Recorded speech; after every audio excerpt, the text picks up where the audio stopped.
quick win yang bisa dilakukan oleh pemerintah karena kemudian ini semua pihak mengkritik, meskipun bahkan Pak Presiden mengatakan anjing menggonggong, kita kafilah berlalu. Nah, apa yang bisa dilakukan oleh pemerintah untuk meredam perut yang lapar lalu bertindak kriminalitas, meredam pesimisme soal Danantara dan ekonomi Indonesia? Adakah yang bisa dilakukan secara cepat?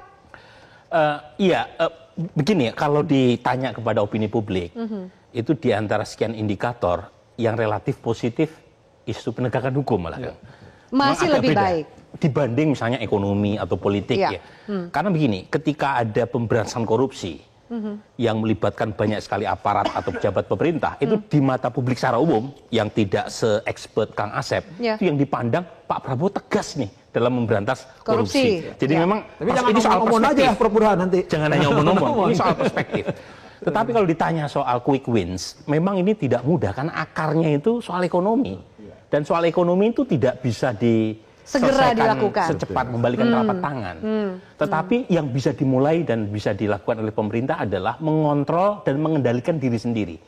Jadi kita ingat ada banyak blunder itu yang muncul justru dari istana. Karena antar menteri tidak terjadi saling koordinasi, antar menteri terkesan saling menegasi diri sendiri. Ego sektoralnya terlihat lah, gitu ya. Ego sektoral tinggi, termasuk misalnya jangan lupa soal efisiensi anggaran. Itu kan pernyataan antara Menteri Satrio yang direshuffle dengan Bu Sri Mulyani nggak sama. Artinya dari sisi komunikasi publik ada PR banyak sekali nih pemerintah. Dan itu bisa dimulai dari pemerintah sendiri dengan menciptakan satu komunikasi publik yang terstruktur, yang kredibel. Dan itu yang tidak terlihat. Jadi di tengah banyak ancaman, di tengah banyak tantangan. Saat yang sama komunikasi publiknya itu juga damage. Jadi minimal diperbaiki dulu komunikasi publiknya. Nah, yang kedua ini yang penting.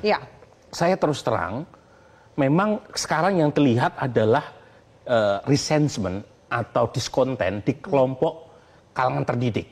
Demo-demo kan sebagian besar mahasiswa.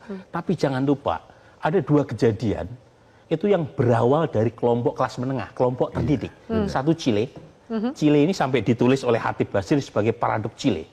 Karena Chile itu sukses sebenarnya. Dia menurunkan tingkat kemiskinan dari 53% ke 6%. Indeks per kapitanya tertinggi se-Amerika Latin. Human